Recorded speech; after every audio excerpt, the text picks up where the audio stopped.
During my sister's wedding ceremony, my father-in-law suddenly said, "To be honest, both my wife and I wish this marriage never happened. We'd end it right now if we could." He looked at me and my sister with a sneer and added, "You're beneath us." My sister, who was in her wedding dress, started to cry. As her older brother, I stood up to defend her and her husband against our father-in-law's attempt to ruin the wedding. The crowd, which had been buzzing with whispers, went silent and then burst into applause. My name is Robert Smith. I'm 30 years old and single. I currently run a small family-owned lunch shop. When I was in college, my parents died in a car accident, so I decided to drop out and take over the family business. I moved back home to live with my sister Emily, who is 6 years younger than me, while I ran the lunch shop. I wanted to become a public servant in the future, but I needed to focus on supporting myself and my sister. Fortunately, my parents left detailed notebooks about the lunch business, including ingredient quantities, recipes, and cost calculations. My father's rough notes were neatly transcribed by my mother, who had beautiful handwriting.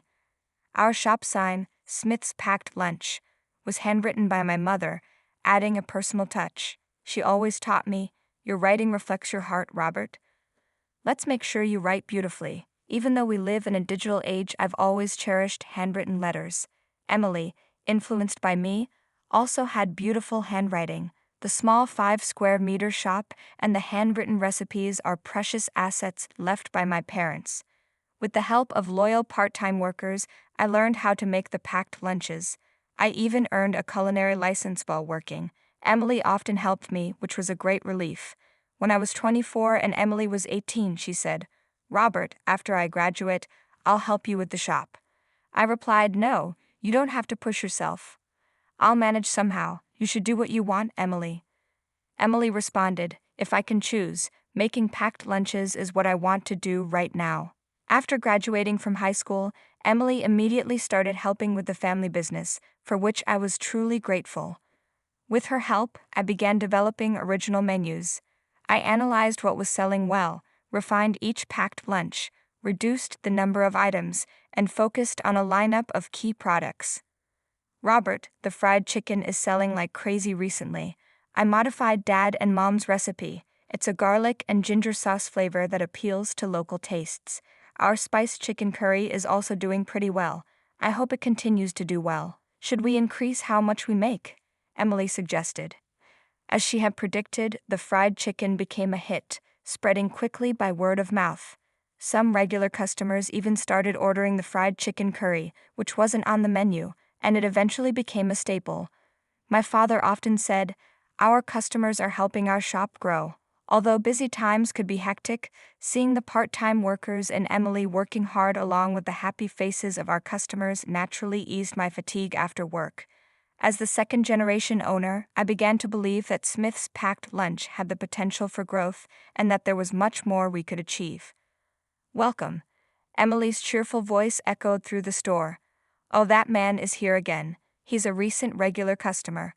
He's been coming in with the determination to try every item on the menu. You're just one fried chicken box and a special fried chicken curry away from completing the menu." "Quite impressive," Emily said. "I like to save the best for last. Thank you for always making such delicious lunches," the customer replied. Having regular customers is a blessing. On rainy days, sales typically drop, but this customer would even come during storms.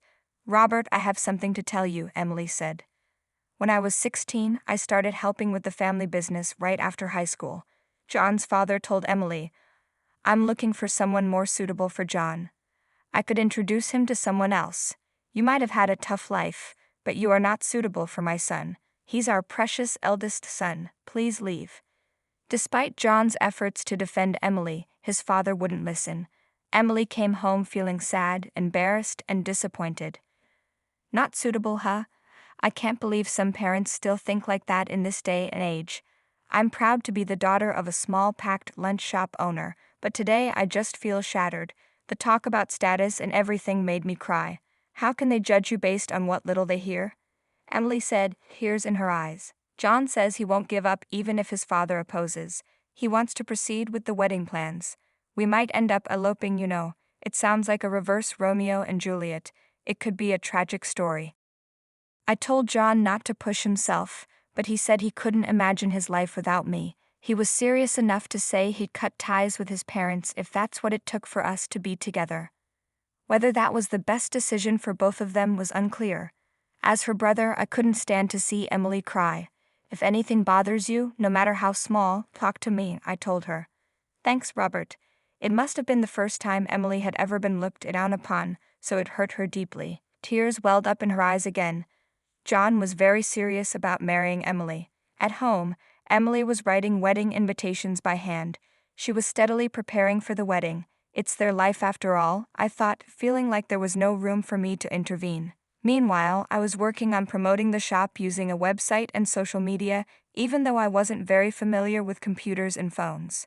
Recently, I bought a food truck, had Emily write the chalkboard menus, and started attending local markets to spread the word about Smith's packed lunch. The wedding date was set. It was going to be a small ceremony with close family. Robert, I've managed to convince my parents.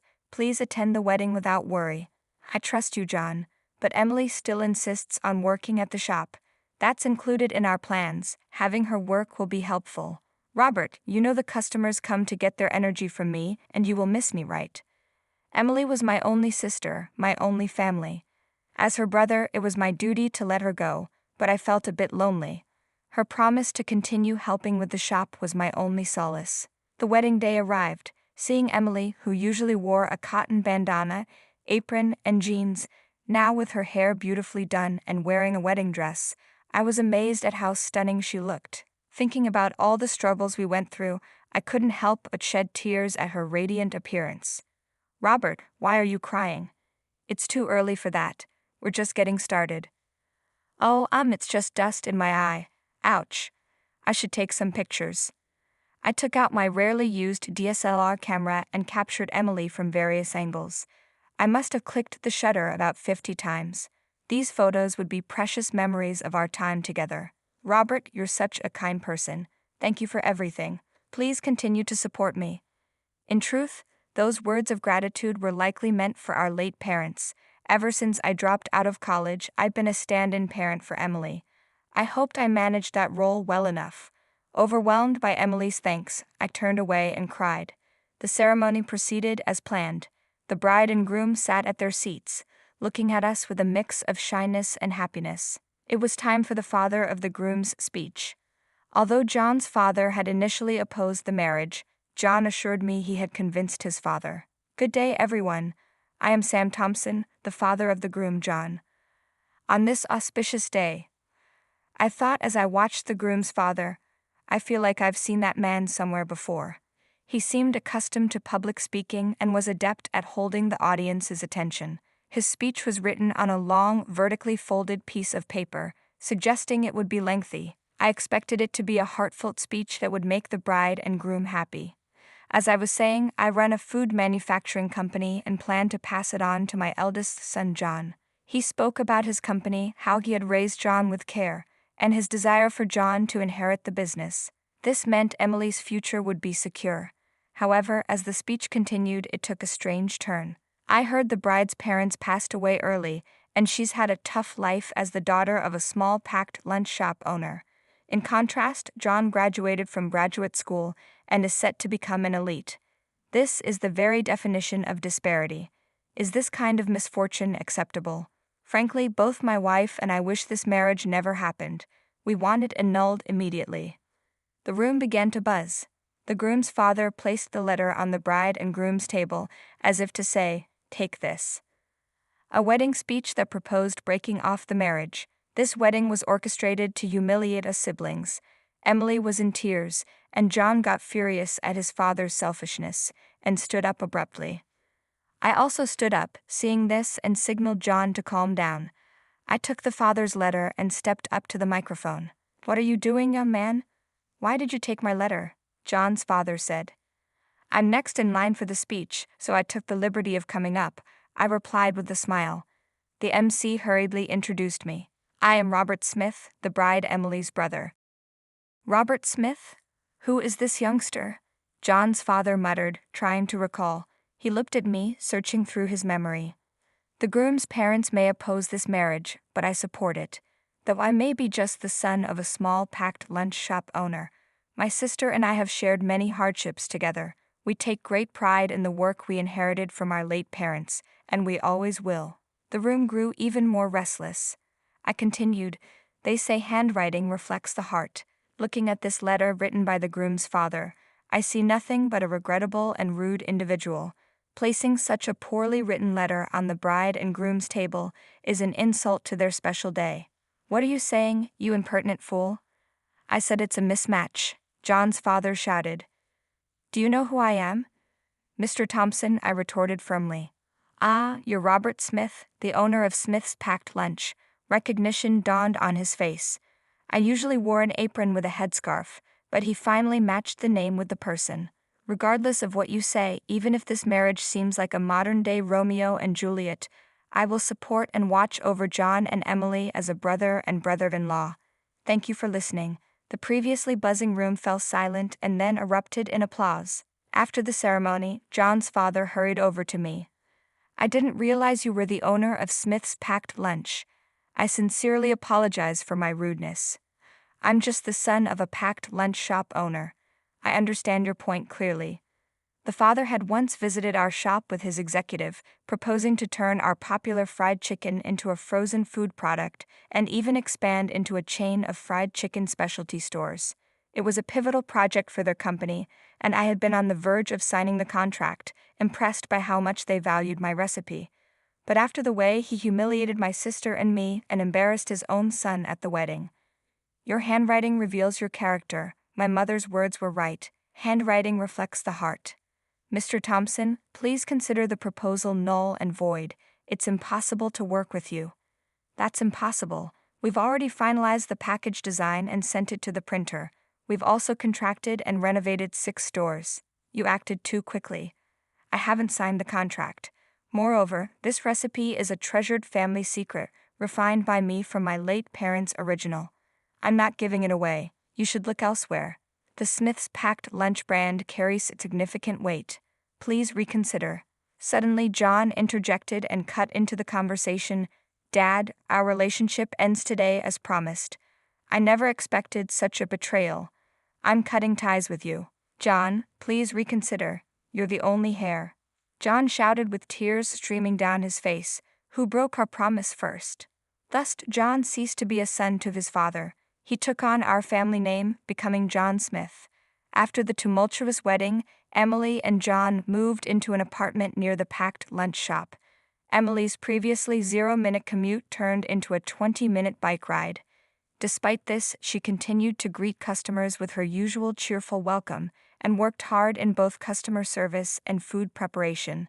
Handwritten pop signs are now Emily's specialty. They are an indispensable promotional tool for Smith's Packed Lunch. John supported me on the business side, asking, "Robert, is there anything I can help with?"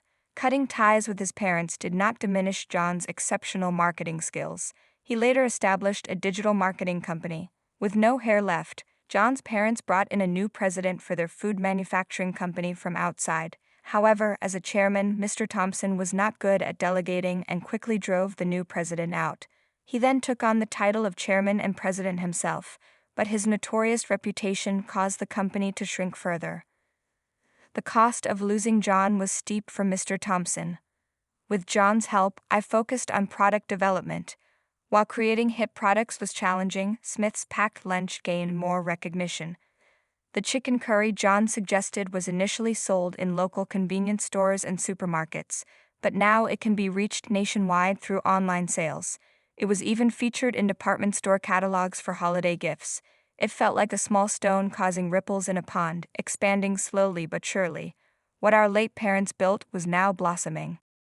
One day, a woman came for an interview. She was a year older than me. I looked over the resume, and the handwriting on the resume was excellent. The handwriting was beautiful, reminiscent of my mother's. She expressed her love for our packed lunch and store interior. Her sincerity was evident. Emily vouched for her meticulous customer service and work ethic. Handwriting reflects the heart, I thought, captivated by her elegant handwriting. I proposed to this passionate woman. Now we have 2 children, making us a family of 4. Today, we're taking the food truck with our family and my sister's family to a gourmet food festival. The event is at a large park in New York. A large crowd is expected. We've refined our signature fried chicken for this day. I am confident that the future of Smith's packed lunch is bright.